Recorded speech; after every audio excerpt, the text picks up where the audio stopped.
You all look so beautiful. Thank you all for coming here tonight. This is a big first for me, having a kōrero in front of lots of beautiful people like yourselves. Thank you, Fred, for the opportunity to come in and have a kōrero to share anything and everything that happens tonight. My beautiful whānau for being here always makes me feel grounded in my place and space. So, for those of you that don't know me, my name is Creighton, Moorcraft. Born and raised here in Rotorua.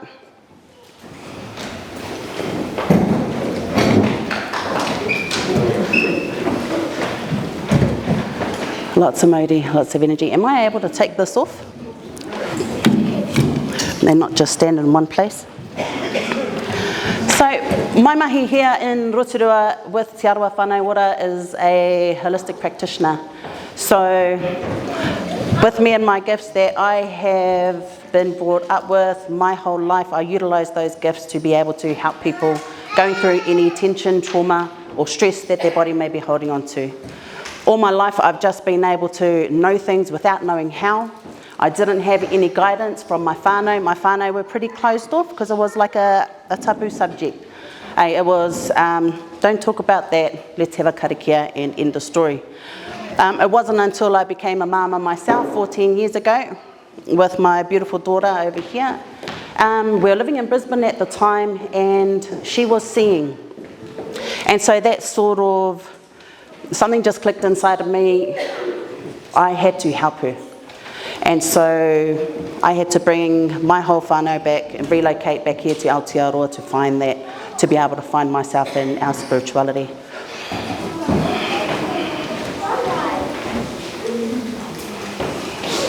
With me having this kōrero, we're also asking permission from all of your ancestors to be able to work with you tonight. And it's really warm in here. And so having a kōrero, a wairua, spiritually also honours them. And for us to be safe in our space tonight. We're going to do a couple of activities tonight. And to be able to teach like anything and everything that I've been taught, I would just like to share and show you and just see how the night flows. If there's any pātai, feel free to ask. There's lots of familiar faces here, which is beautiful, and lots of new ones as well, and lovely to see you. I just want to do activities. I just want to just show. I'm more of a hands-on person and I like to see how the energy rolls too. But are there any pātai first before I go in any deeper? What is wairua to you? Erana. What is wairua to you? It's the seen and unseen. Beautiful. Beautiful. Anybody else? Your aura, beautiful. So one of my main gifts with just knowing things without knowing how, I see colour on the body. I get messages from wairua too, and I utilise that in my healing space. So working with Te Arawa Whānau Ora, they've been beautiful in allowing me to be able to do that mahi with anybody and everybody here in Rotorua, without having to be referred from anywhere else. I also get referrals from clinical psychologists and counsellors, and they also come into our space too. And so the main reason for that is everybody is holding space for everybody else, but they don't know how to whakawātea or to clear themselves after absorbing all that mamae that they've just listened to. So I've always been taught from tohunga, mainly from Ngāti Awa. I didn't find any here in Te Arawa, but mainly Ngāti Awa and the East Coast, where they had taught me about my foundation, the cleansing, clearing and protections to be able to keep us safe in our space. And those are the main things that I wanted to incorporate into workshops and to teach people how to protect themselves. So it's an easy transition, even if you're going to countdown or pack and save, you're touching a trolley, you're feeling that mamae, or you're going to the gym, same thing, people go there to go and smash out energy. If we're going along and touching all that different equipment, we absorb, right? Especially for our sensitive whānau. So having a kōrero with our mental health whānau, where I feel in my mahi, the ones that come into my room, because they're sensitive, because they don't know how to cleanse or clear themselves, they are absorbing all this different energy, and those emotions and pain come into their mind. So they think that they are those emotions. They are that mamai that they've carried. Also from our tohunga whānau, they've also said that, you know, we wash our physical bodies, eh? Well, I hope we do. We wash our physical bodies every night, you know, we'd have a shower, but also, we also need to wash our spiritual body, ne? So, just because if we can't get to a river or the moana or anywhere out in the environment, we can still utilise water that's in our whare. Right? If you don't cleanse your spiritual body, it's like you're having a bath in the same dirty water. We don't want to be walking around like that. Right? So if we can keep those basics, make sure your foundation is solid with your cleansing, grounding and protections, it'll make life a lot easier spiritually. And those are the main things that I teach in any of my healing rooms, in any of our healing spaces. As long as that foundation is solid, you'll be all good. With my gifts being able to be utilised in the healing space. So if there's a few of you that have already been into my room and onto my table, but if there's some sensitive information that people do not want to share, that's where I ask their ancestors for permission to be able to work with them, to ask for the messages that they need to receive. And it makes my job a whole lot easier. So I'll do a reading, I'll have a karakia for them, I'll ask them why they are wanting to come into the healing space in the first place. If they can't find the words for it, then that's when wairua will come in and they will show us. My main passion for doing all of this work is so that everybody knows that there's alternatives to be able to looking after your own body without just having to go to the doctor for a pill. Most whānau that come into our room too, it's either, so I get lots of sensitive claims. I'm also ACC registered as a traditional rongo Māori healer practitioner. So anybody with a claim number, you can access rongoa Māori healing. Anybody, whether you're pink, black, blue, whatever. You just have to ask ACC and tell them that you would like to access alternative services, and they will find you a practitioner in your area. I know there's maybe about 2 or 3 of us here in Rotorua, but the services are there, it's also free, so you know, why not utilise it too?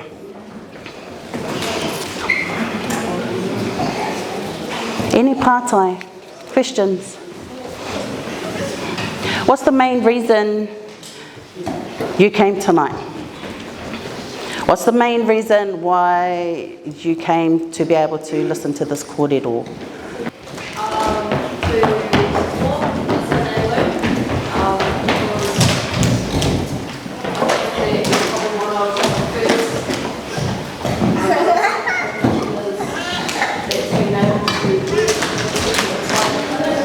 Nice.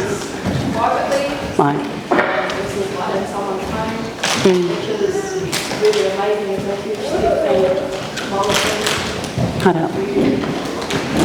Thanks, babe. And I met that beautiful wahine at Te Runanga o Ngāti Pikiao, where I was with their medical team working alongside lots of beautiful people there, incorporating rongoa Māori to be able to help people that needed those alternative services, which was really cool. We will get into activities and stuff later, but who here already cleanses, clears? Hey, my whānau, of course. Choice. Rowie, how do you cleanse yourself? I have cats at home. Beautiful. So I pat my cats every night, and as I do that, some of them they take it out. Definitely. Come back again until I'm set. Then I go for a shower. Beautiful. Thank you. And that's perfect. Animals, eh? Our cats are beautiful. Auntie Bub, what do you do for whakawatia? Nice. Beautiful. Yep.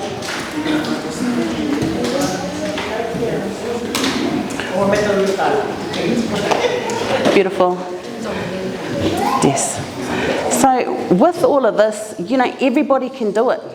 We just all get caught in the everyday hustle and bustle of work. We're continuously inside buildings, offices, our cars, our homes, and we have that constant disconnect with the taiao, the environment. All right, we need to get outside. We need to take our shoes off. I can't wear shoes, obviously. But we have to connect somewhere, and if we don't, we get lost. We get lost. So even for those of us that do not have a mother here in this realm, we can always connect with Papa Tūnuku to be able to take away any tension, trauma, stress, mamai. But it's, you know, why are we putting ourselves second?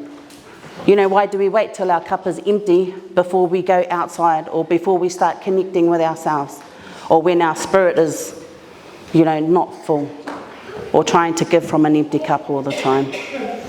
My main thing, like balance, my whānau is my number one, regardless. I've got 3 kids in 3 different schools, my husband, they're my number one, then you've got mahi, and then, you know, I've got an even tapatoru that I need to maintain to be able to do the work that I do out there in the public. I'm keen for helping anybody and everybody to be able to figure out what their gift is, you know, how to utilise it, but number one, the safety of it. And safety is paramount. So like when we were doing our healing Wananga, everybody that comes through that door, we will treat like our own children, you know, in regards to safety, and make sure that they're not being trampled on in any sense. You know, safety is paramount. Headaches, you know, people got headaches in here too, and sore head we can feel. This whole kaupapa is about whakamana wahine. This whole 3 to 4 weeks, you know, after Fred had asked me if I wanted to have a kōrero, I was like, yeah, cool, you know. And then the more I was thinking about it, I was like, fuck, you know, my tummy, you know, it's just turning, being really nervous. And I was like, you know, shall I message him? I don't want to do it. You know, and I was like, no, Clint, you know. And what brought me safety and comfort was I posted it on my business page last night. Only last night, because I wanted to do it last minute so nobody knew about it. And then, you know, it got all these likes, all these reactions, and then all these beautiful wahine and tane that I have held space for. They were all just like, you know, you've got this, you're amazing. And they had all these beautiful messages. And I said, you know, that's my why. You know, that's my why. That's why you need to get your ass up in front of everybody, you know, to be able to share and the realness with our spirituality too, and to be able to connect with that. And, you know, seeing all those messages were really beautiful, and our business has been up and running maybe 4 years, hun? 3 something. But, 6 years. That's okay. But the whole point in that is I genuinely love what I do, and it does not feel like work. I'm just blessed and grateful to be able to have a paycheck for my whānau, doing exactly what I love. And I love helping people, you know, I love workshops to teach, I love wānanga to sit, to hold space for everybody. And I just want to help people, and just, you know, for you guys to not think that you're alone in this space too. You know, because it can be a very lonely space where, yes, we do deal with whakamomori as well. You know, people wanting to not be here anymore. You know, but spiritually, that's what I've been taught, is that's them not being able to find a way out. You know, or no support system. It's not because they want to do it. It's because they have no help, or they don't know where to go. And those are the type of spaces that I love. Those are the type of spaces that I want to go into, to be able to show them tools to help themselves. Just like me and my whānau, my babies are the ones that have me. You know, they're the only ones that miri me, touch me, clear me, same as hubby. So I'm very mindful with that exchange of energy too, because I'm really sensitive. And so I just always have to make sure that my vessel is on point before, you know, I hold space for anybody coming into that office. You know, and I'll share anything with anybody. Any questions? What'd you say? Oh, what do I do for cleansing? So because I got my dreads, you know, I love the beach. We're from the coast, we love diving. You know, so I'm all about that beach water. But here in Rotorua, the coast is a while down, well, it's about 2.5, 3 hours. About 3 hours. So I like awaho. I love going out to awaho, to whakawātia, to cleanse. If I can't get out to awaho and it's too freezing, then I utilise the water in your own bathroom. But just making sure that it's a continuous practice that you incorporate in your everyday life, and not just when you feel heavy or when you feel that you need to. I've been taught that it's so much harder to try and fill your cup up when it's on E, you know, instead of just topping it up now and again, which is all good. But cleansing, I would do every night, just because of my mahi. That's Monday to Friday for me, you know, sometimes Saturdays. But that's what I do for cleansing. What is that? Like, what is the cleansing? Is it throwing water or out or on you? Or? Out in the awa, dunking 3 times. I've been shown to be able to, whakawātia yourself that way. Dunk 3 times in the shower, visualising the water, you know, putting the water on top of your head, visualising any mamai running from the top of your head to the bottom of your feet, and asking for any negative or low vibrating energy to be taken away. Ask, you know, it's not automatic. I've just, even going to the awa, I met a beautiful man out at Awaho River just before he had passed.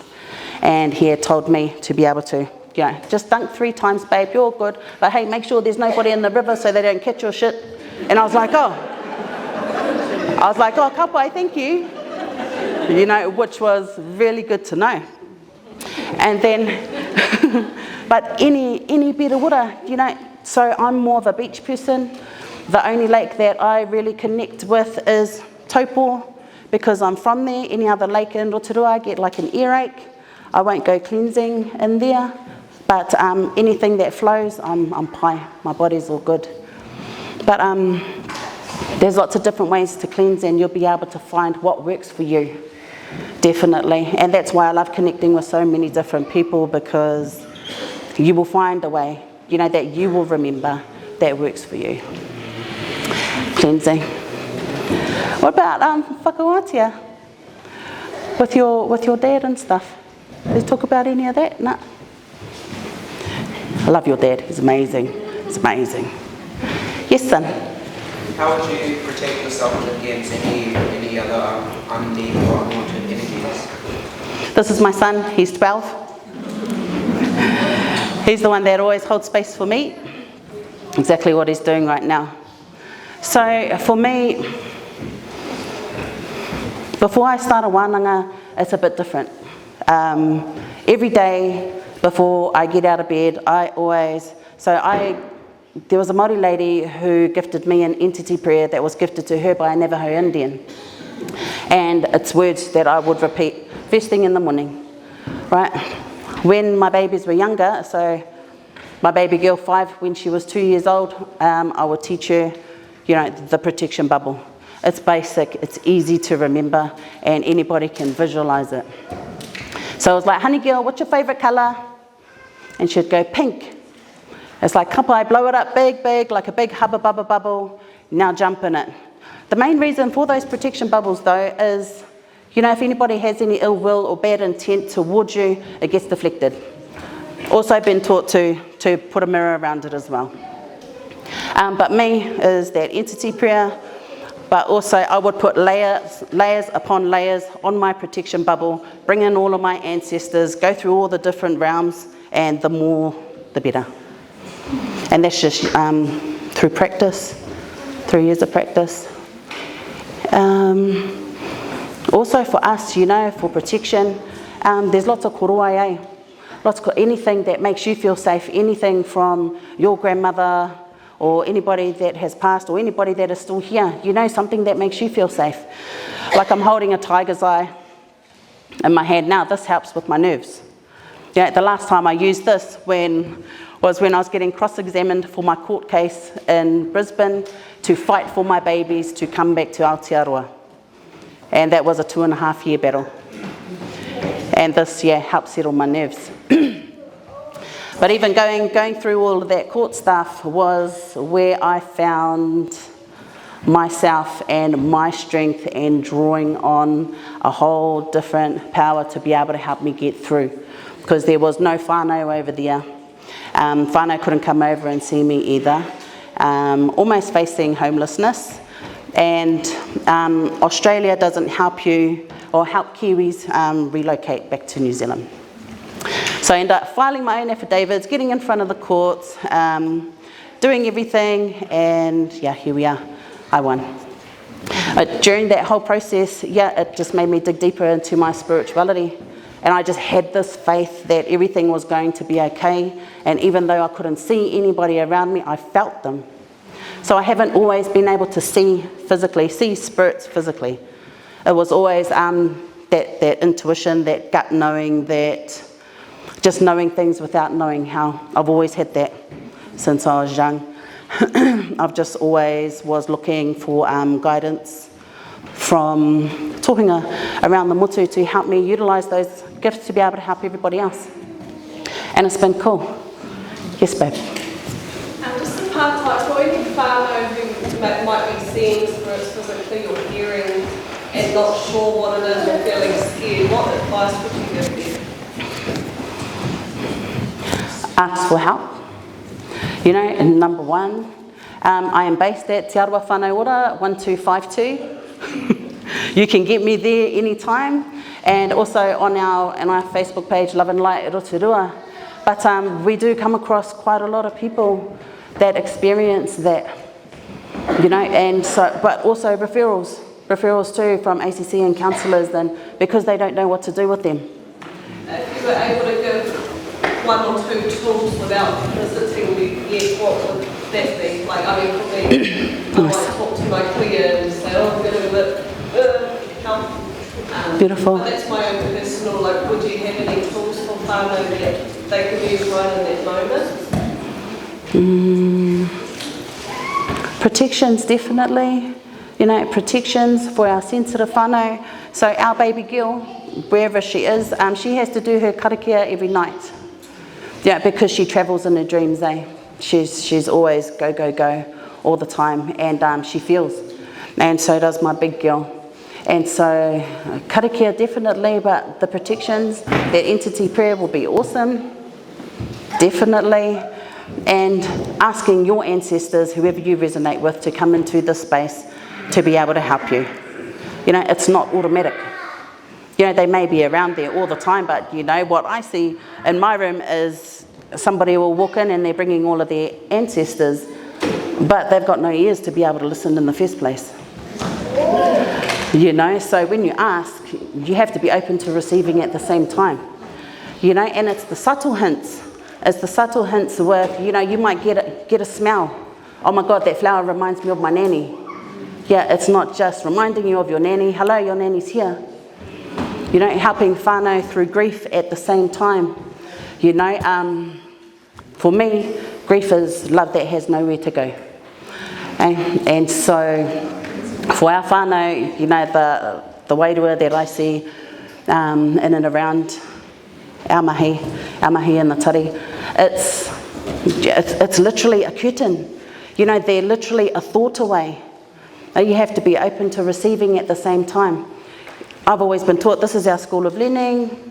Their home, you know, where it's absolutely beautiful, and we get to go there when we're finished. They're not gone. But yeah, listen to the hints, you know, the smells, you know, there's all these different ways that they can communicate. It's not just you physically seeing them. Like, I personally didn't want to physically see them. You know, I used to see them, 3, 4 o'clock in the morning getting up to go wharepaku, and you can just feel it. And I was like, Carl, you know, please don't. You know, come to me in the morning and preferably to my face, and then we can have a kōrero. But those experiences made me learn about my protections. You know, putting the protections over the car, putting the protections over my babies, over hubby, over our home, doing it anywhere and everywhere, so that, you know, I'm not getting any random wairua coming in 24/7. You know, because once again, what I've been taught is when you're open, you're like a beacon of light, and they're like a moth to a flame. You know, so if your protections aren't up, then you're just inviting more into your whare. But it's easily done.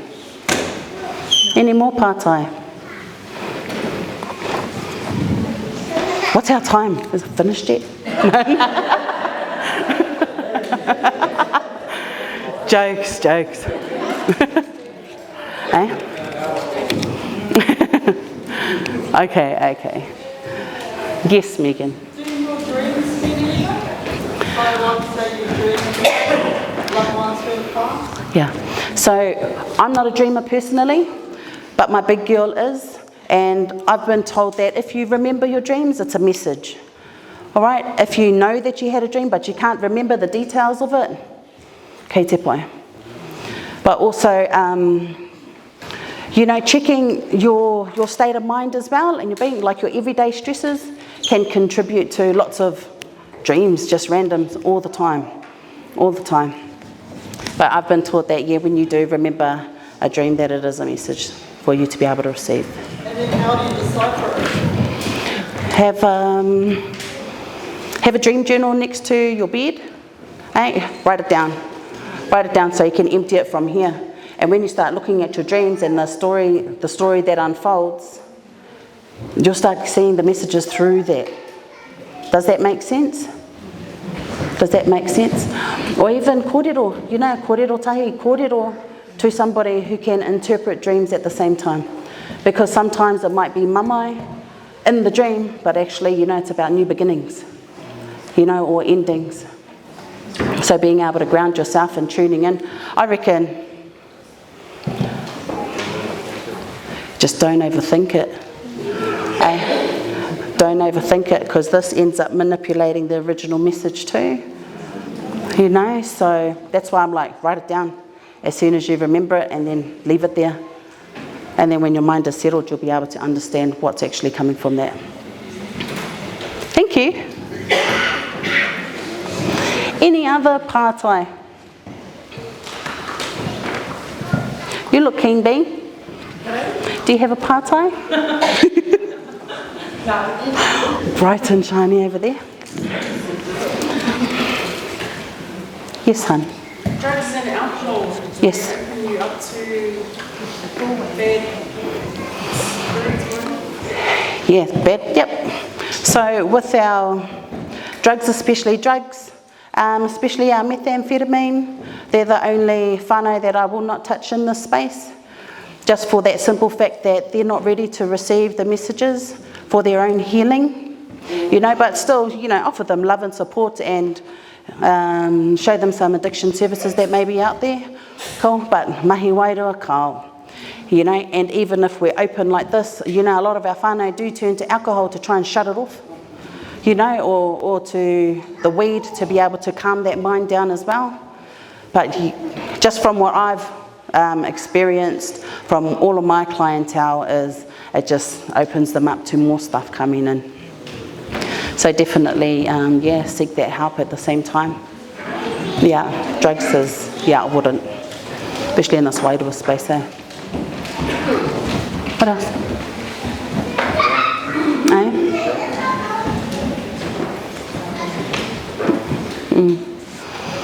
Grounding.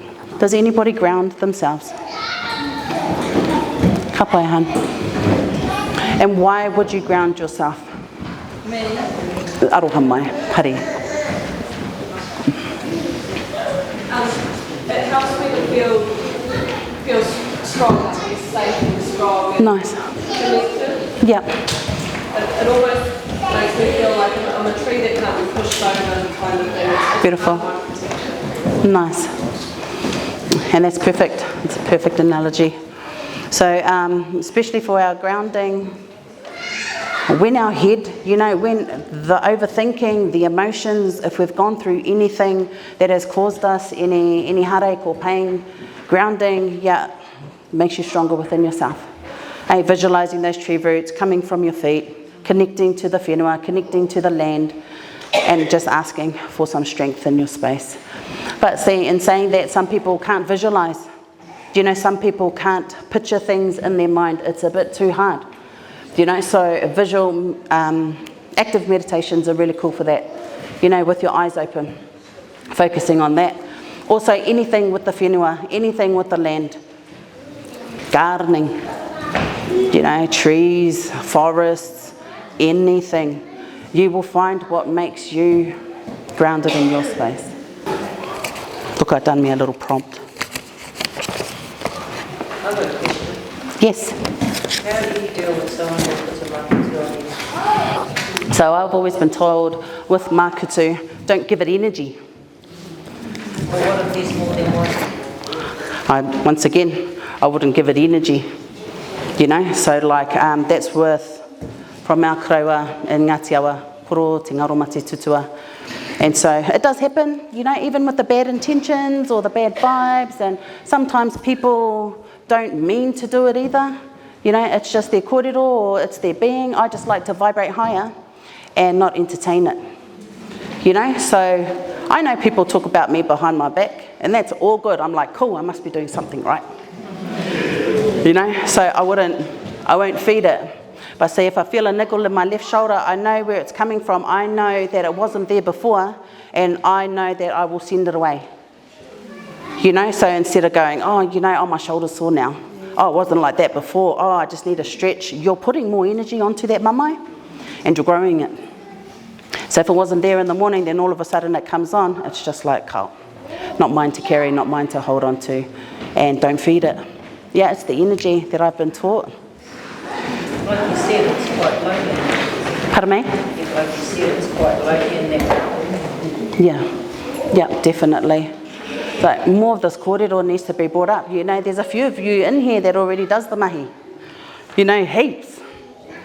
And we need to hear your voice. We need to hear your knowledge. You know, we need to share with one another to be able to help each other in this space. This isn't nothing new. We've always had this. It's just been pushed away, and it's time to be able to embrace who we're supposed to be in the first place. You know, that people that love one another. Yes, son? How do we support whānau that are going through trauma when they won't recognise it themselves or seek help, so we can see it? But say for whānau who are very, could be whakamā, don't talk about that sort of stuff, don't know what to do. As a whānau, how can we support a clearly obvious trauma that's happened to someone in the whānau? So from my experience, they're not going to come in unless they're ready. Like no matter how much we can see the mamai that they're carrying or the stuff that they've been through, you know, lots in my whānau too. You know, we can see that mamai, and no matter how much tools we give them, if they aren't ready to receive, then it's just waste of energy. But be there for them, you know, check on them, send them a message, send them some aroha. But, you know, until they're ready to take that first step, all we can do is hold space for them. You know, same thing with people wanting to refer people into our space. Oh my God, blah, blah, blah, would love to come into here. You know, but it's like, oh, it has to be their decision. Like you can just say, oh, you know, I met this lovely lady and you might like to meet her one day. And kei te pai, you know, here's her number. Allow them to make that first step, because then that's them wanting to help themselves. You know, and lots of people, you know, very nervous coming into the space. Huge, and I acknowledge that. I love that they've actually taken the first step to come in. And when they meet me, they're like, oh, you know, she's not too bad. You know, and I'm just like, oh, thanks. But, you know, they're always visualising or imagining, you know, a beautiful old queer with like 100 cats. You know.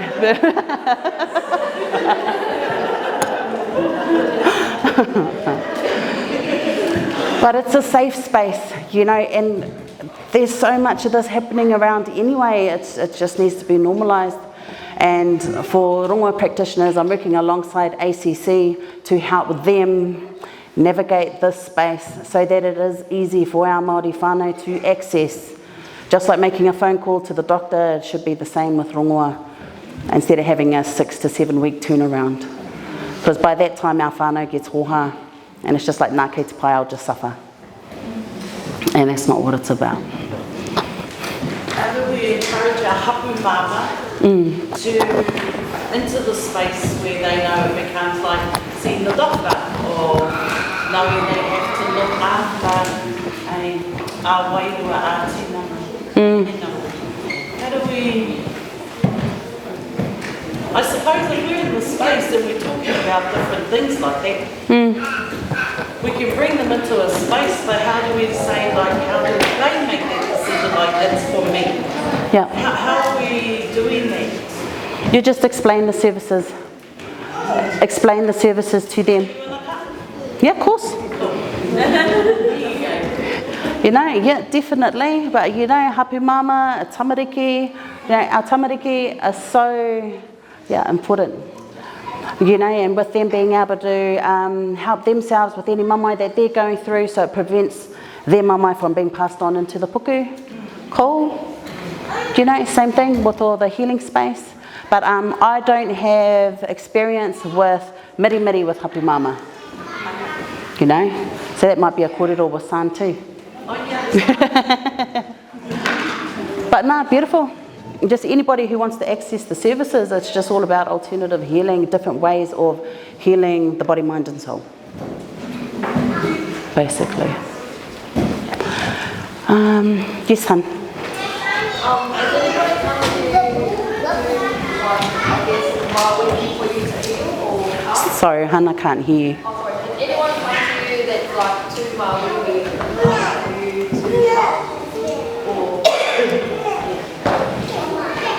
So, I don't call myself a healer. Number one, I call myself a holistic practitioner, and I hold space for whānau that would like to heal themselves. So, with somebody that would come in, I'm trying to think. No, I just fully believe and trust that whoever gets sent my way is meant to be. You know, so even if there's somebody who is riddled with mamai, you know, is riddled with cancer, and I can smell it, but they already know it, they still want that comfort, you know, to be able to help them settle their mind and their heart with whatever it is that they're going through. But in regards to healing, no, I hold space for all those different people coming into our space. Definitely.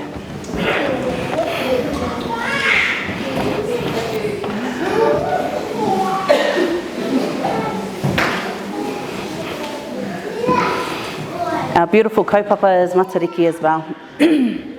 So, for me, with all the mahi wairua that I do, you know, Matariki and all our beautiful stars is a constant reminder of our ancestors always looking down on us.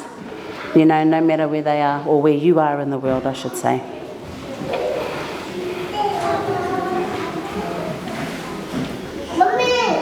Yes, son. What will your Matariki ritual be?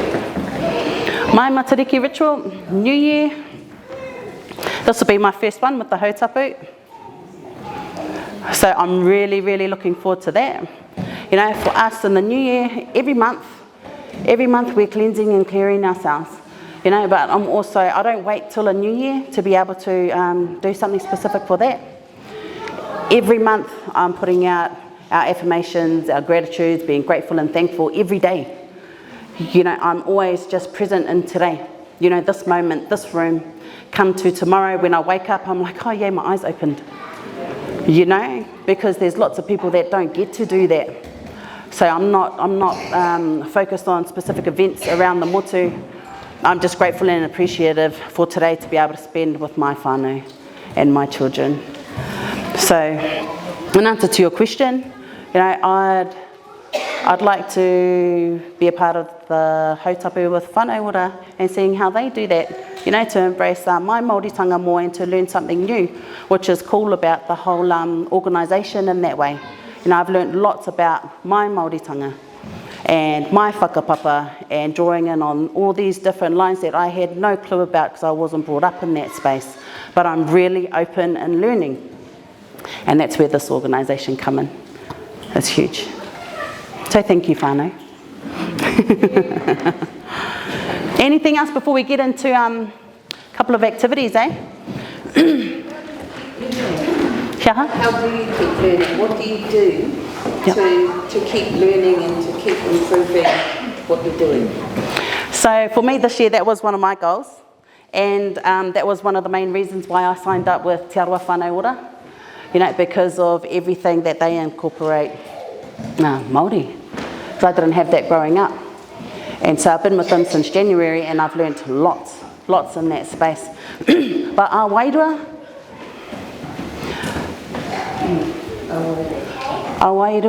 spiritually,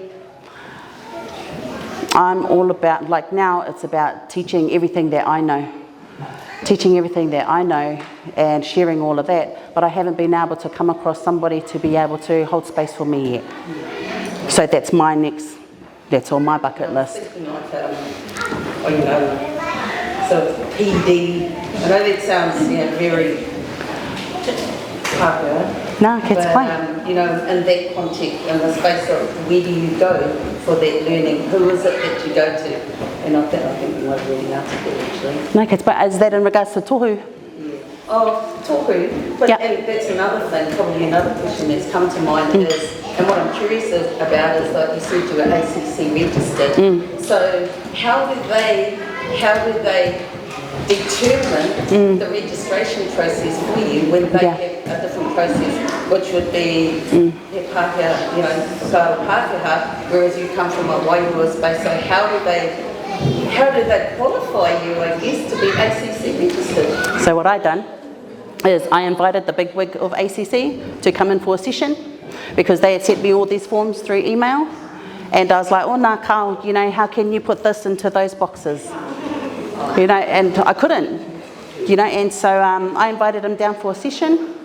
He came down from Auckland, we had our session, he was in there for 90 minutes, and I said, cool, kapai, now you tell me how to put that into these boxes.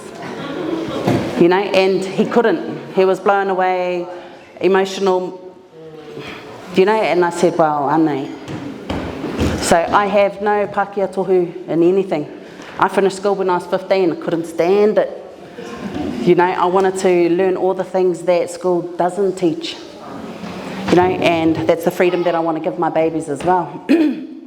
But mine, it was all, ACC was all word of mouth. Everybody that I had been seeing, you know, I don't advertise services either.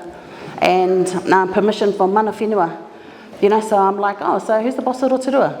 You know, I didn't understand what mana whenua meant. But because I was working underneath a Māori organisation, they could speak for me. And then I needed guidance from a tohunga. And that was koro over in Ngāti. And so that's how that process went. And they're really looking for people who are already out there in the public, putting themselves out there, not hidden or being at home saying, yeah, I can do a miri-miri. You know, Kyle, where's your safety practices? You know, and what have you been doing, you know, anywhere and everywhere already? Yeah, that's good, because I was wondering about perhaps, for want of a better word, fraudsters. Yeah, You know, fraudsters that are putting themselves out there as Definitely. practitioners, and then how does ACC determine that they're a fraudster or the, you know, Yeah. well, And so I think I've been ACC accredited almost 2 years now. Almost 2 years. And they're still navigating all of that. Where they should have done that at the start. You know, even with police checks. You know, that's normal. You know, going into any place and space where you're working with people. You know, same thing, that's very important. But they're working with it. You know, it'll just be cool to be able to see more practitioners out there, you know, underneath a certain framework to be able to help everybody. Because there's lots of mahi out there and it's very heavy on my shoulders. No, you're right. Are Māori involved in that framework development? I'm not sure. I haven't been in contact with them for a while though. So, but I'm sure when that comes up, then yeah, they'll have to be with all the other rongoa practitioners too. But just to see how that all works out, eh? You know, for the better of everybody in that space. Yes, babe. No, you're all good. It's not part one or somebody else. How was it working with Eastern medicine? Like working alongside nurses, doctors, It was cool. It's beautiful to be able to work alongside each other. And so it's beautiful when, so just an example, there was a beautiful wahine that got diagnosed with early onset dementia, and she went for all of her scans up at the hospital. They couldn't find anything, and so she got referred to me. And so in that space, I was able to have a kōrero with her ancestors, or well, her nanny just came in anyway, and said, hey, this one's got no ears. And I was like, but there was a couple of F-bombs in there too. And so when I deliver messages like that, I have to say it exactly how they give it, so that this person in front of me will know that, oh yeah, that's my nan. You know, but she had always heard voices. She just tried shutting it down because she didn't want to talk about it because they would send her, you know, to a ward. But it was very fulfilling. I really loved it, and all the new people that I got to meet, working alongside the medical team, but also it's a lonely journey because it was only me down there amongst everybody else. So being able to have that team, yeah, that's what I'm going to create next. That team of practitioners to be able to do the mahi. Yes, son. and have you found anybody else who can work with that's like gifted like? Yeah, definitely. Yeah, we just had a workshop on Saturday, and that was held at Whānau-ā-Apanui, and yeah, all those ladies in that ropu were absolutely beautiful. Just once again, they needed that guidance and support to see what they do with those gifts or how they can use them to help people. There's a beautiful lady in the room tonight. I won't look at you. And she's the same, you know, but we're all, yeah, wanting to hold space for each other. It's cool, and that's where I'm going with all of this, is to, you know, so that people aren't afraid. You know, they can do the mahi as well. It doesn't make me special. You know, I'm just wanting to push all of this out there for everybody and to just have a voice for those ones that don't. Can our tāne get involved too, or is it a space for wahine? Shall I bring my husband up and he can say? He's going. But nah, most definitely, me and hubby work together at Wananga, workshops, healing expos, everything. You know, that balance with that male and female energies is just beautiful. You know, I feel that we need our tāne in that space. You know, we also hold space for our tāne, you know, and yeah, it's not just about wahine. You know, no, it's just, I feel it's a little bit harder for our tāne to ask for help because they have been conditioned to not ask for help and to harden up and to shush. When it actually takes a lot of strength to be able to ask for help and to show emotion. You know, so 90% of our tāne that come into our room, they just release. They start crying. And I'm like, ka pai, you know, you're here. Because they're carrying the weight on their shoulders and in their chest and in their puku. You know, and there's just not enough help out there for our tāne. That's what I feel in my heart.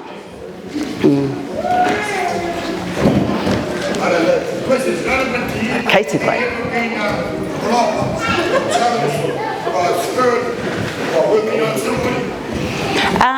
Blocked or challenged? More like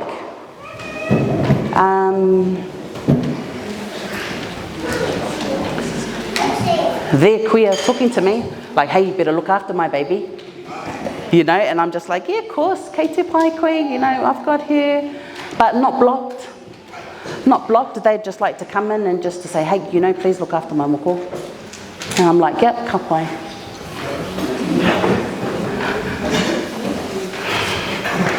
I need to wake everybody up, eh? Let's do some activities. Has anybody in here done any wairua mahi? All right, our whānau, so aroha mai, what's our time? Oh, 7, yes. All right. So what I'm going to do now, all right, everybody, we're going to clear these chairs to the side of the room, and we're going to make some aisles going down the front. We're going to find a partner, and we're going to make some lines going down the middle. So everybody got a partner.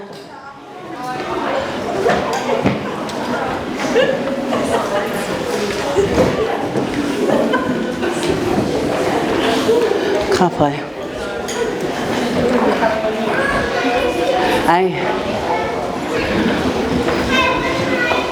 So all of these people that are on the left-hand side of the row, my left, okay, you're going to turn and face that way.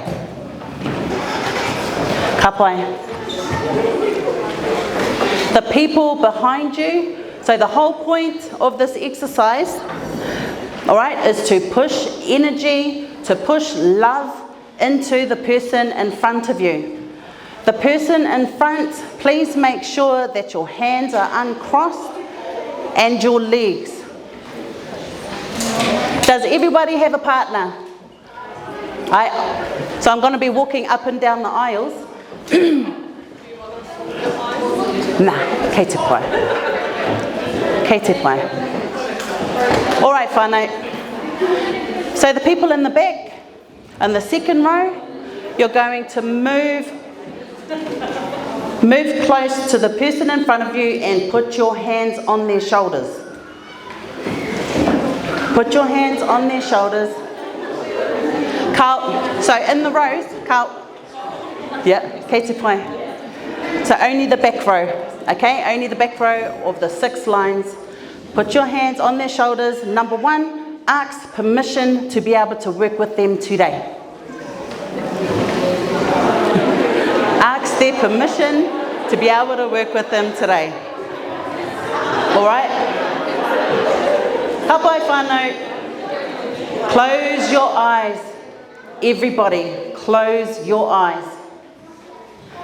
The people in the second row, the ones with their hands on the front, visualize unconditional love going into the front, going to the person in front of you, holding space for them and filling them up with aroha. Keep those eyes closed. Can anybody feel any heat, warmth? Ka pai. Keep those eyes closed. Visualize what aroha looks like for you.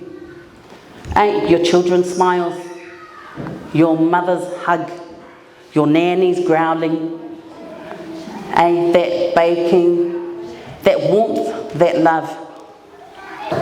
Yep. So the people in front, you guys are receiving the aroha.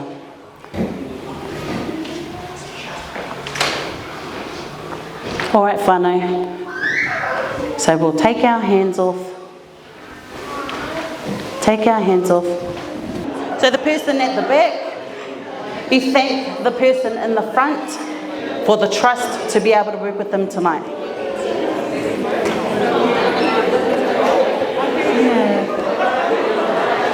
All right, whānau. Roles are reversed. All right, roles are reversed now. Same thing. Don't touch anybody yet. Hands down. Ka pai. So first off, our people from behind, you ask permission to be able to work with the person in front of you. Ka pai. All right, whānau, our whānau at the back, please place your hands on the person in front of your shoulders. Right, the person in front, please make sure that your hands are unlocked and your feet are uncrossed. Close your eyes, whānau. Close your eyes. And you're just pushing. You're pushing love into the person in front of you. Push that love into them. Our whānau at the back, is anybody feeling any heat? Whānau in the row where you're touching the person on the shoulders. Can you feel any heat coming through? So when we're doing this mahi, we're not using our own energy, we're using the universal energy. And this is the energy that we're tapping into. Anybody getting warm on the chest? Yeah. Lots of aroha, lots of warmth. Anybody seeing colours? Awesome. Anybody feel cold? Yeah. And you're just pouring in that love. Ka pai whānau, you can have your kōrero later, eh? But what I'm saying with all of this, and we thank the person in front to be able to work with them as well. But what I'm saying with all of this is, if your intention is good, the mahi will work. It's all about your intention and that love to be able to show that to the person that needs it. And that's me. Thank you guys very much for having me.